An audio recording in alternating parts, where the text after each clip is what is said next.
Seja bem-vindo ao Gallagher Cast. Se você acha que o universo de seguros é complicado, este podcast vai te provar que, na verdade, o seguro é sinônimo de planejamento, gestão de risco e proteção. Gallagher Cast, disponível nos canais da Gallagher Brasil, no YouTube e Spotify. Estamos aqui com a Érica Oiwa, coordenadora de recursos humanos da Cassione Advogados. Eu sou a Ângeles de Magalhães, Deputy CEO da Gallagher, e a gente vai bater um papo sobre como o programa de benefícios se insere na busca e retenção de talentos no mercado de trabalho atual. Bom dia, Érica, é um prazer ter você aqui. Bom dia, Ângeles, bom dia. É um prazer também estar aqui, ter esse convite para falar sobre retenção de talentos, benefícios, enfim, estou super animada. Ah, que bom.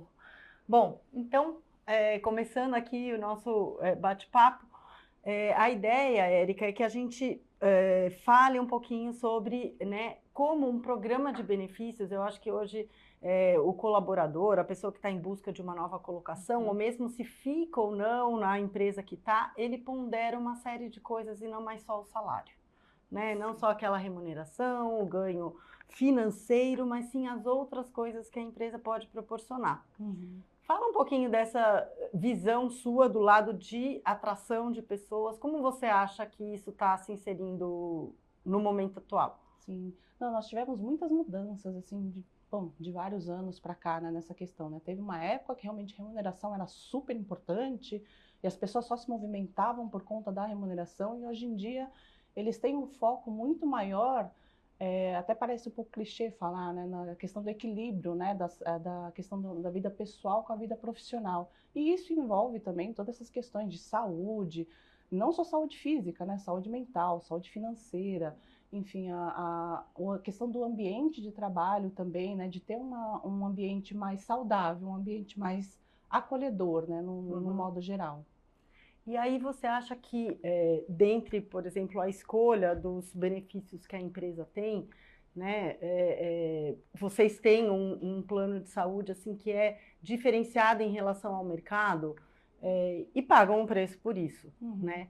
Você acha que isso compensa? Isso vale a pena na hora que as pessoas estão ponderando e colocando ali na balança o que eles vão receber ao virem trabalhar com você?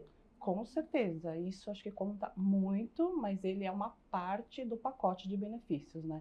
Mas sim, ele tem um peso muito grande, porque as pessoas querem procurar, né, por algo que facilite também no dia a dia, né? Hoje em dia a gente sabe que tem uma burocracia muito grande, questão de utilizar hospitais, enfim, consultórios, e eles buscam essa rede credenciada mais ampla, né? E que atenda realmente o que eles precisam.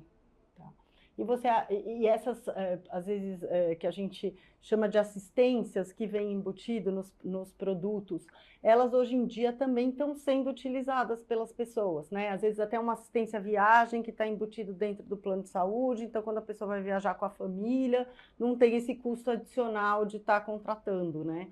Isso, exatamente. É exatamente essa questão da facilidade que um benefício pode trazer para o colaborador, né? No caso de uma assistência à viagem, ou de repente um programa específico de bem-estar que possa trazer para o colaborador, enfim, para conversar um pouco mais sobre saúde, como que a gente pode se cuidar na questão da prevenção. Então isso sim é uma busca muito forte do mercado como um todo, né, de todos os profissionais em relação a uma empresa. E aí, saindo então um pouco dos benefícios tradicionais, a gente até estava falando aqui um pouquinho de trânsito, deslocamento nas cidades, etc. Isso aliado a uma, sei lá, política de trabalho híbrida, tem também sido valorizado pelos colaboradores? Bastante. Acho que essa questão das empresas serem mais flexíveis nesse ponto, né? E o híbrido, ele traz muito isso, né? Da pessoa poder, no momento que talvez não consiga ir até a empresa naquela semana ou naquele dia, por qualquer problema que tiver pessoal, né? Não um problema sério, obviamente, né? Que consiga trabalhar de casa, ela tenha essa flexibilidade, essa abertura para poder ficar em casa naquele dia, né? Resolver as coisas com calma e, ao mesmo tempo, continuar trabalhando, né? Sem aquele peso de falar, nossa, não estou lá, né? Eu tive que faltar no trabalho para resolver um problema. Então, hoje eles buscam muito essa flexibilidade. E você acha que a gente já está num ponto, a gente sabe que é difícil, tem algumas barreiras, assim, até de legislação, mas de uma escolha mais flexível, uma política de benefícios mais flexíveis, no qual você tivesse uma cesta e os colaboradores pudessem também, dentro da sua realidade, né, familiar e de necessidade mesmo, escolher os benefícios que melhor comporiam a sua dinâmica, vamos dizer assim? Esse é o mundo ideal, né? Eu acho que todos os profissionais buscam por isso, né? Porque vai ter alguns profissionais que preferem, de repente, um plano de saúde ou, enfim, um plano odontológico, outros não, preferem algo mais voltado para a saúde financeira, lógico, contando com o plano de saúde também, enfim, algo mais flexível, né? Eu sei que tem muitas empresas grandes que têm esse pacote, mas ainda não vejo, assim, essa abertura, até por conta da legislação, né? Ele fala, não pode fazer isso, né, para uma turma, tem que fazer assado, enfim. Então, realmente tem um pouco de dificuldade nesse ponto. Tá. Mas já existe uma pergunta, você acha, durante seus processos seletivos? As pessoas chegam a perguntar se poderiam escolher alguma coisa diferente do que entre, sei lá, vamos pensar nos mais complementares, ou um plano de academia, ou então, como você mesmo falou, uma coisa ligada mais à saúde financeira, ou mesmo um vale-refeição maior, um vale-alimentação, que às vezes não faz parte do programa de benefícios, mas a pessoa não quer o programa academia e quer o programa alimentação. Esses questionamentos já começaram a surgir para você durante as entrevistas? O que eu sinto bastante, assim, no processo seletivo, no modo geral, são perguntas muito mais focadas. As pessoas estão muito preocupadas com o plano de carreira, a estratégia da empresa, né, a cultura, como é que é a cultura da empresa. Logicamente, se tem algum benefício, né, um diferencial, mas não tão focado em escolhas. As pessoas, elas sabem muito bem o que querem, então elas já vão direto no ponto e falam, por exemplo, se for algo primordial, que o plano de carreira seja um plano estruturado, que possa beneficiar a questão do crescimento, como que funciona. Eu acho que a palavra que resume bem é a transparência, que é o que eles buscam muito nisso, né? A comunicação aberta, transparente da própria empresa em relação ao desenvolvimento da pessoa, né, no local. Tá. E aí, nesse ponto, já estaria entrando também como a empresa se coloca em relação ao seu mercado, à sua comunidade. Então, vamos dizer, aquelas pautas que estão, hoje em dia, né, dentro do rótulo ESG, mas que eu acho que vai um pouco além disso, né? Não necessariamente precisa estar todas dentro dele, mas eu acho que as pessoas também estão começando a perguntar qual que é o propósito da empresa, né? Como que ela ajuda a sua comunidade. Exato, tem muitas perguntas, inclusive, assim, de programa, se tem algum programa interno, né, que envolva a questão da ESG, programas de desenvolvimento, né, não só o benefício padrão que a gente sabe, né, que é vale transporte, vale refeição, enfim, realmente eles buscam o que a empresa também tem feito, né, para os colaboradores e para a comunidade, como você mesma comentou. Tá. Isso você acha que está mais ligado à geração mais jovem, né? Ou já está também, de certa forma, permeando outras gerações? Não, está permeando outras gerações. Não acho que é algo geracional. Tá. Pode ser que tenha começado com eles. Realmente eu não sei balancear, mas não, eu vejo assim que isso é um questionamento geral, assim, de muitos profissionais realmente buscando, né, essa questão de ter um ambiente que eles possam que eles saibam para onde vão, que possam crescer, que tenha essa comunicação aberta, né, que realmente se sintam num ambiente que eles se sintam à vontade, né, para conversar, enfim, trocar ideia, ter esse compartilhamento de experiência, enfim. Então, eu vejo que isso é mais geral. E aí, a gente indo um pouco aí para o âmbito, eu acho até de como a pessoa se sente no ambiente de trabalho, um tema que, especialmente pós-pandemia, né, mas agora já fazem 5 anos, Sim. fizemos aniversário do dia que realmente fechou, e que ele começou a ser falado muito, que foi a saúde mental, né? No início, eu acho que abordando aquele aspecto do medo, do imprevisto, do que vai acontecer comigo, com o meu familiar, né? Aquele medo da própria saúde, do risco de vida que se corria, Mas eu acho que ele foi tomando o tema saúde mental foi tomando uma proporção diferente, né?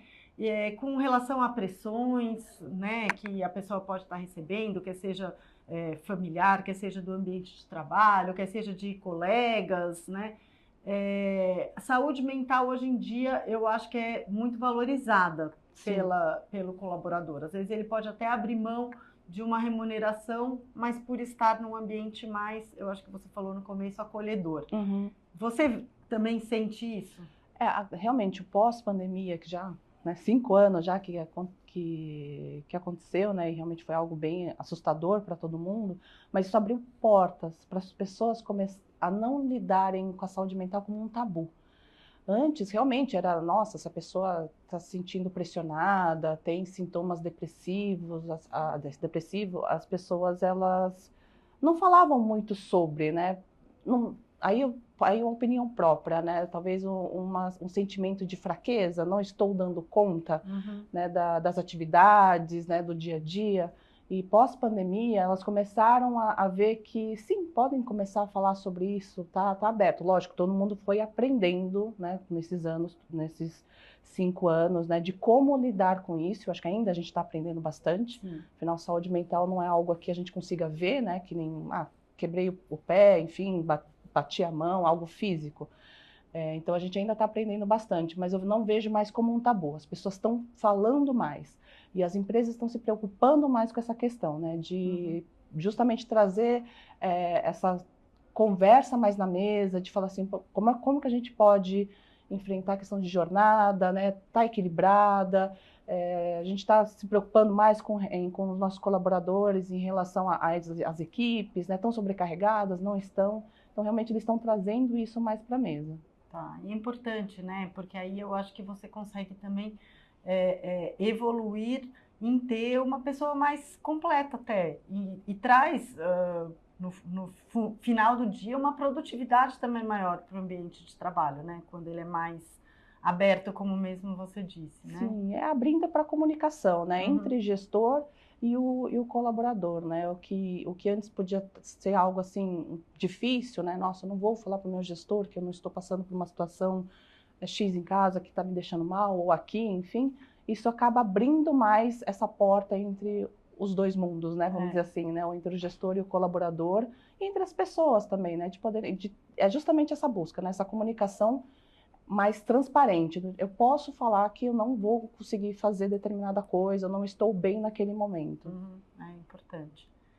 E eu acho que um outro tema aí que também permeia muito, acho que existe até algumas buscas para que cada vez se tenha mais, especialmente na parte de RH, é a diversidade. Sim, com certeza. Né? Você, no processo de seleção, conseguir ter profissionais diversos, né?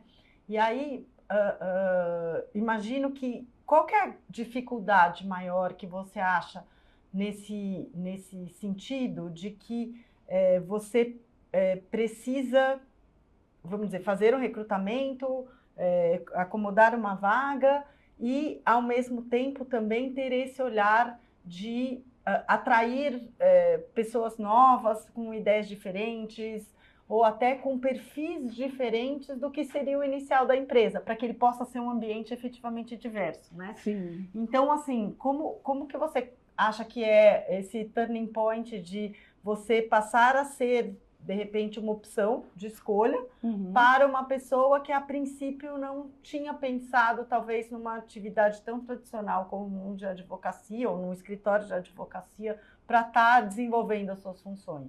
Não, acho que o principal é você conhecer a cultura da empresa e você conhecer o seu candidato, né? Lógico, em 1 hora, enfim, 1h30 de conversa é muito rápido, mas justamente ter esse feeling, né? De entender assim, se tem um match entre os dois. Né? E isso foge totalmente da questão de ser a opção ou não, né? Isso acaba tornando a dinâmica muito mais diversa, porque você não está olhando o gênero, você não está olhando, enfim, orientação sexual, você não está olhando a questão racial, né? Você está olhando a pessoa. Eu acho que isso que é o desafio maior e olhar o que está por trás, né, desse candidato, né? O que ele busca, se está alinhado com o que a empresa tem para entregar, Enfim, então realmente é esse alinhamento dos dois lados, né? Uhum. Bom, Érica, então falando agora um pouquinho sobre retenção, né? Sobre aquelas pessoas que já estão trabalhando com você, você gostaria de retê-las efetivamente, né? Como se dá esse processo? Você acha que isso a gente falou bastante já do ambiente de trabalho, mas o que mais você acha que pode ser usada como estratégia para quando você tiver aquele talento que ele faça a jornada dele com você? Não, com certeza. Tem os papéis, né? Tanto do próprio RH como da liderança são muito importantes nesse momento assim, de ações, né, para retenção, né? Toda essa questão de comunicação clara, transparência, lógico, o RH vem, né, e traz essa ação, mas a gente precisa muito da liderança para que eles façam isso, né? Não adianta só o RH conversar com os colaboradores. Mas muito além disso, né? Aliás, antes dessas questões, é ouvir os colaboradores. E ouvir assim, né? No geral, entender as principais demandas, o que eles vêm sentindo. E não só numa conversa formal de, Ângeles, como é que você está hoje? O que você está sentindo? É observando, né? E eu, profissionalmente, eu faço muito isso, né? De observar as equipes, observar as pessoas, né? Entender um pouco mais quais são as dores, e nos pequenos gestos, alguns comportamentos que você vai sentindo isso. E aí, trabalhando em cima disso, junto com a liderança, trazer alguns programas, né, de desenvolvimento, que inclusive incentive mais essas conversas entre gestores e colaboradores, e não necessariamente o gestor imediato, né? Eu acho que tem, por exemplo, programas de mentorias internos que muitas empresas fazem, inclusive, misturando as equipes, por exemplo, né? Uma liderança falando com um colaborador de uma outra equipe, justamente para incentivar essa conversa, né, de ter feedbacks mais frequentes. Aliás, a gente fala feedback, mas feed forward também, né, pensando vendo o passado, mas também olhando para frente, de planejar, né, metas, como pode desenvolver, quais são os gaps que a pessoa tem, que precisa de melhoria. Então, são ações que você consegue fazer internamente, né? Não precisa buscar um benefício diferenciado no mercado, né? Lógico, os benefícios do mercado também ajudam bastante nesse processo, mas o mais importante, assim, acredito que é o que a gente faz internamente, né? O que a gente fala e faz, né? Realmente, né? No dia a dia. Você usou uma expressão que para mim foi relativamente nova, mas eu achei muito interessante, que é o feed forward, né? É você poder olhar para frente, que às vezes a gente vê uma resistência muito grande do colaborador, né? Aí nas conversas, nos feedbacks, né? E achei interessante isso que você trouxe, quer dizer, você também olhar um pouco o para frente, né? Você falar da perspectiva do para frente e não só ficar olhando para trás, né? Tipo, Exato. olhando no retrovisor. Não, vamos olhar um pouquinho aqui para frente. E, especificamente, você acha que isso talvez engaje mais a pessoa numa busca de uma continuidade aí nessa trajetória na jornada com vocês? O fato de ter um futuro a se planejar em conjunto? É um trabalho de parceria, né? O ser humano busca muito isso, né? Você comentou até do feedback que muitos, acho que a maioria, tem resistência quando recebe um feedback, ainda mais se for um feedback negativo, até porque quando a gente faz um feedback negativo, a gente fala de erros que aconteceram, que sim, são importantes, a pessoa entender onde errou, enfim, o que aconteceu. Mas se ela não tiver esse para frente, como que a gente pode melhorar, como que a gente pode desenvolver juntos, vamos trabalhar juntos, é nesse sentido o feed forward, né? Não só na questão de, olha, você tem que fazer isso, vamos trabalhar juntos, eu estou aqui, eu sou o seu líder, estou aqui junto com você, vamos trabalhar juntos para dar certo, né? Aquela questão assim, né, do líder como um líder que serve também o colaborador, né? Que tem a função de servir, de trazer ele para a equipe, de trazer ele para a empresa e seguir o objetivo, né, da empresa, né, da liderança como um todo. E eu acho que nesse ponto, retenção de talentos, é importante dizer até uma novidade que eu estou trazendo para você, que a gente está trazendo de um programa global que a Gallagher tem, que é o programa Better Works, que é isso? Esse programa, ele busca ver o colaborador como uma mandala, né? Uma pessoa completa. E, especialmente, se a gente vai pensar como ele se insere no mercado, até no mercado americano, que é um mercado que está sempre, sei lá, eu acho que alguns passos à frente, né, de outros mercados, né? Ele sempre está muito demandado e muito globalizado, é a responsabilidade do cuidado com a pessoa. Eles até usam uma expressão, é o duty of care. É você cuidar da pessoa em todos os seus aspectos. Nos seus aspectos dos benefícios tradicionais, das questões financeiras, das questões de saúde mental. É uma mandala realmente que se fecha com esse programa Better Works. Então, nós, como consultoria, né, a gente imagina que isso vai apoiar muito nossos clientes e nossos parceiros nessa busca, né, de entregar um programa de retenção de talentos bastante robusto para os seus colaboradores. Legal, bacana. Um olhar para a pessoa, né? Um olhar para a pessoa, é isso mesmo. Bom, Érica, e se a gente, então, aí nesse lado de planejar um pouco a estratégia futura, pensando aí na área de benefícios, né? Como que você acha que vai ser essa trajetória daqui para frente, né? O que você acha que as empresas deveriam efetivamente se preocupar, né? E quando eu falo daqui para frente, vamos pensar aí no horizonte dos próximos 2, 3 anos, né? Também não adianta a gente olhar tão no futuro, mas eu acho que, de repente, o que você acha que vai ser o ponto de atração, o que pode estar mudando, o que pode melhorar até do lado, vamos pensar aí do mercado de benefícios, como que a Gallagher poderia ajudar mais e apoiar mais os clientes nessa trajetória de trazer novos benefícios para a prateleira de vocês?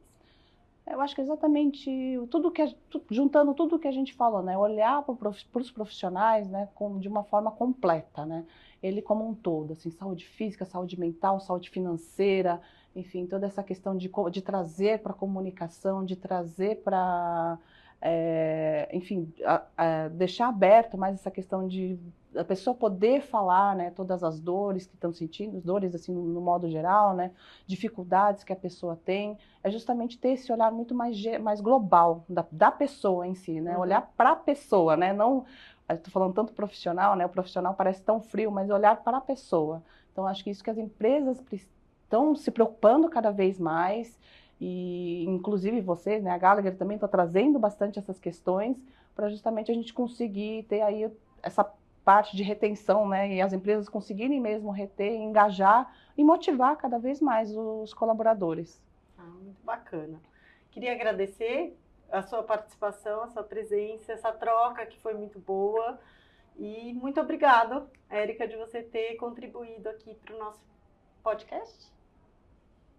Eu que agradeço, Ângeles, assim, pelo convite, né? É muito bom compartilhar nessa experiência, de poder trazer também um pouco mais do lado do RH, né? Da minha experiência profissional e, enfim, da gente poder bater esse papo.